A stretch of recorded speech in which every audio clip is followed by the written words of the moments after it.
Il-proġett intitolat Human Centered Elderly Assistance with Robotic Technology and Support jew fil-qasir HARTS tnieda mill-gvern biex jgħin l-anzjani fil-ħajja tagħhom ta' kuljum bl-użu ta' robots bl-intelligenza artifiċjali. HARTS li jummexxi mill-professur Konrad Attartu biss wieħed minn ta' proġetti ta' riċerka li ġew iffinanzjati mis-Segretarjat taż-Żgħażagħ ir-Riċerka u l-Innovazzjoni. Waqt konferenza tal-aħbarijiet f'Kazarkati fil-Mosta fil-preżenza tas-Segretarju Parlamentari responsabbli Kita Zopparditanti, il-professur Attart spjega kif dan il-proġett se jkun qed jagħmel id-differenza fid-djar tal-anzjani.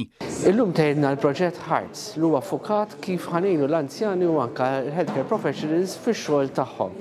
L-idea hija li kreaw soluzzjonijiet li il-professjonisti jkollhom iktar ħin x'jaqattaw mal-anzjani fejn vera hemm bżonn. Fil-waqt li wkoll inżommu l-anzjani attivi u anke bl-għajnuna ta' Robot Pepper jkunu jistgħu jieħdu gost soċjalment fl-attivitajiet li jagħmlu. Is-Segretarju Parlamentari Zopparditanti faħħar din l-inizjattiva mill-professur Attartu t-tim tiegħu waqt li jenfasizza li r-robots bl-ebda mod mhuma se jieħdu post il-ħaddiema li jaħdmu mal-anzjani, anzi permezz ta' dan il-proġett se jkunu jistgħu jikkonċentraw fuq affarijiet ta' aktar importanza. Settur ieħor għal qalbna ferm huwa dak tal-anzjani. Nafu kemm il-popolazzjoni iktar ma jgħaddi żmien qiegħda tixjieħ. Għalhekk permezz ta' dan il-programm ta' riċerka u innovazzjoni ridna nikkonċentraw fuq din is-sezzjoni tal-popolazzjoni.